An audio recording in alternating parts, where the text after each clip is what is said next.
आप सुन रहे हैं हॉरर नाइट्स विद अमित डियोंडे।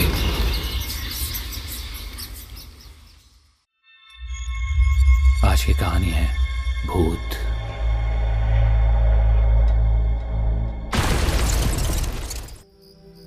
रात का सन्नाटा चारों ओर फैला हुआ था। दिसंबर का महीना था, सर्दी अपनी चरम पर थी। रमेश, गौतम और कालिया किसी के घर पर लूटपाट और चोरी करने की योजना बना रहे थे। काफी देर बाद उन तीनों ने एक घर को डकैती डालने के लिए चुन लिया। उन तीनों में से रमेश के पास बंदूक हमेशा रहती थी। चोरी को अंजाम देने के लिए वो तीनों गांव के एक घर में जा घुसे, मगर दुर्भाग्य से वहां उनका दाव नहीं लगा। मकान मालिक अचानक जाग गया और उसने शोर मचाना शुरू कर दिया। उसे डराने के लिए एक लुटेरे रमेश के पास मौजूद बंदूक भी काम नहीं आई, क्योंकि बहुत से गांव वाले उनकी ओर भागे आ रहे थे।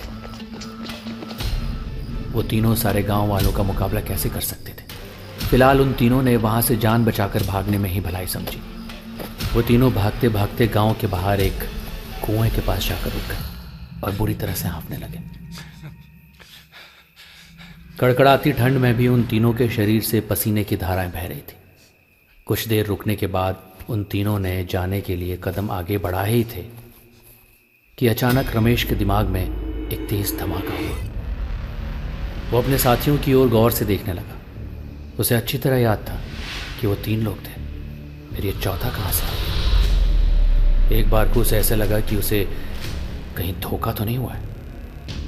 ये सोचकर उसने एक बार फिर गिनती की, 1 2 3 4, लेकिन वो 3 नहीं बल्कि 4 थे।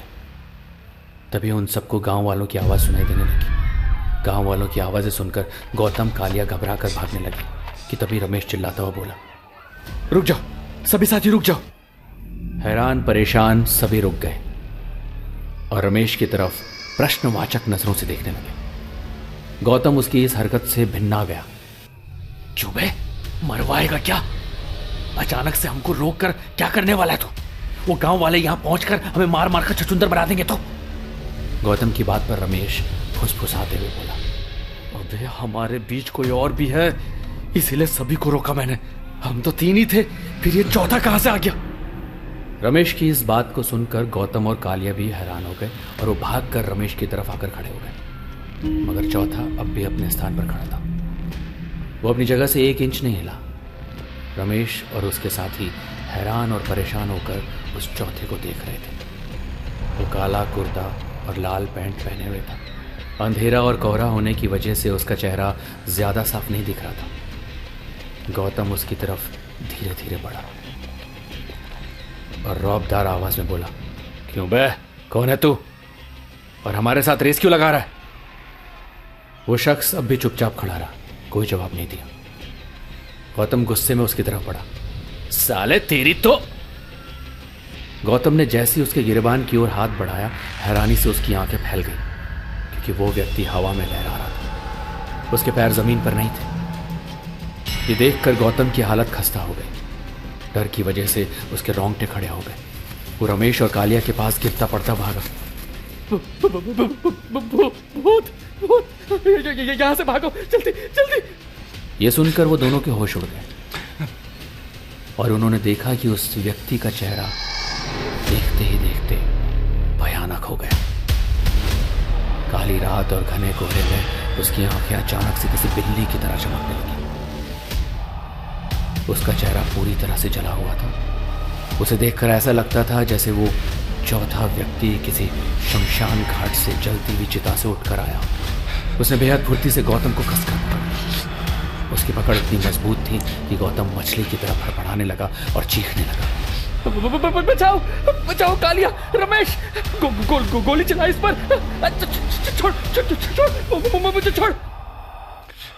मगर अगले ही पल उस भयानक चेहरे वाले आदमी ने गौतम की गर्दन को कसकर मरोड़ दिया और गौतम चीखता हुआ कुछ ही देर में शांत हो गया, गिर गया। अपने आंखों के सामने भूत द्वारा गौतम की मौत देखकर रमेश और कालिया तेजी के साथ भागे।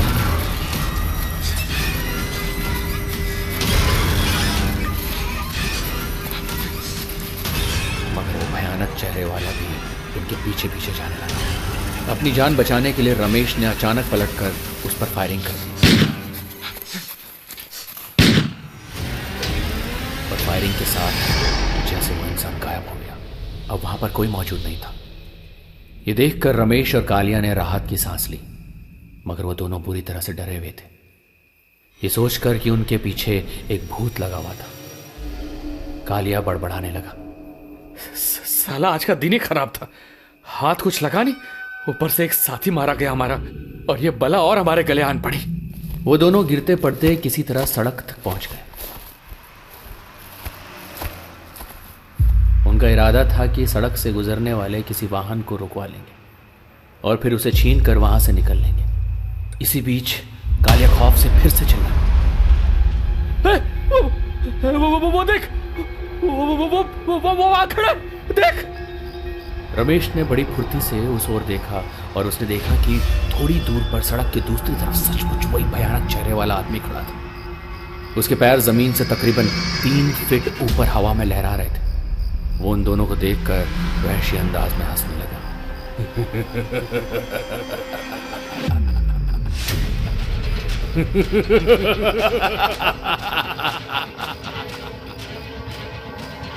ये देखकर खौफ से उन दोनों को अपने शरीर में खून जमता हुआ महसूस हुआ। डर की एक तेज लहर उनके मन मस्तिष्क को झकझोर गई और उसी रमेश के जबड़े सख्ती से खींचते चले और उसने दे दनादन सारी गोलियां उस बला पर दाग दी।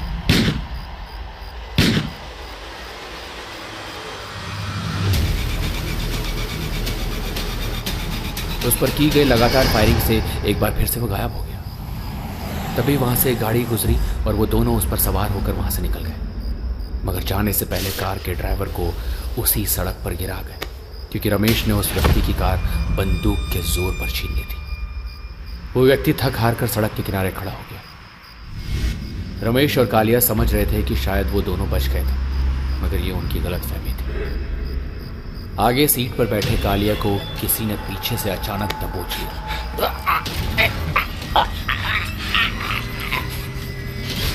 कालिया कुछ करता इससे पहले ही उस दबोचने वाले आदमी ने कालिया की गर्दन को एक झटके से मरोड़कर धड़ से अलग कर दी। रमेश जो जल्दी में गाड़ी ड्राइव कर रहा था, अचानक कालिया के शरीर से छूटा खून का फव्वारा देखकर तुरंत ब्रेक लगाता है। कार की स्पीड तेज थी। अचानक ब्रेक दबने से गाड़ी का संतुलन बिगड़ गया और गाड़ी पलट गई।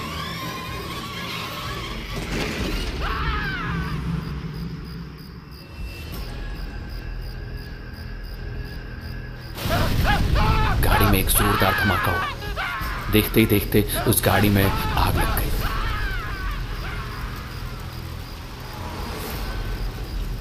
रमेश को कुछ समझने का मौका ही नहीं मिला और गाड़ी में वो भी जल गया।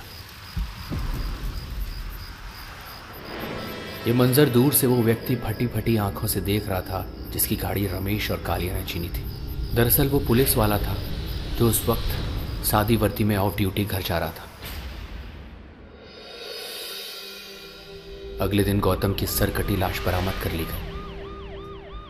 रमेश और कालिया की लाशें बुरी तरह से जल चुकी थी, मगर पुलिस ने अंदाजा लगा लिया था कि कालिया के मरने से पहले उसकी गर्दन काट दी गई थी।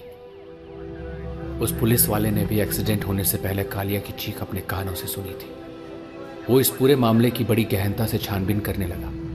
काफी छानबीन करने के बाद उसे गांव के एक व्यक्ति द्वारा पता चला कि कुछ साल पहले संदिग्ध परिस्थितियों में एक व्यक्ति का शव उस कुएं में मिला था।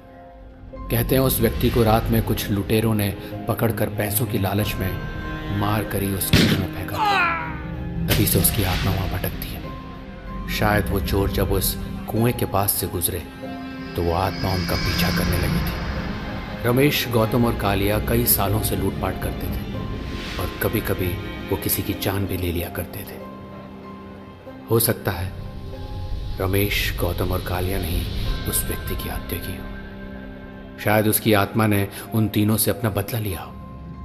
लेकिन कहते हैं ना कि कुछ रहस्य हमेशा रहस्य रहते हैं, जिन्हें हम बस अपनी सोच और समझ के हिसाब से सुलझाने की कोशिश करते हैं, लेकिन वो कभी नहीं सुलझते।